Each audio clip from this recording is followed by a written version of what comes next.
Hey guys, today I'll show you how you can generate business tax forms in Xero, so let's get started.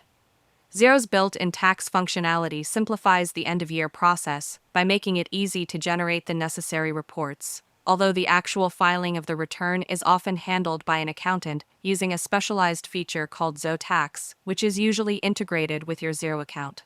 To begin generating your core financial reports needed for any tax form, the first thing you should do is navigate to the accounting menu and select Reports. This is the central hub for all the information your tax professional will need.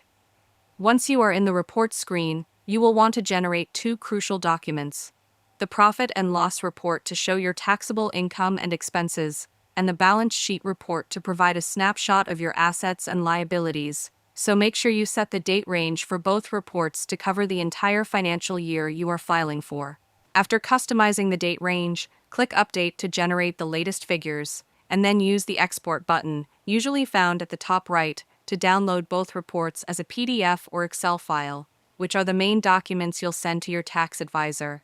If you are a business owner using the fully integrated Xero Tax feature primarily available to accounting partners in specific regions, you would typically access it from the Tax or Xero HQ menu, select your client's organization, and click New Filing to start creating the return form directly, which automatically pulls data from your reconciled accounts.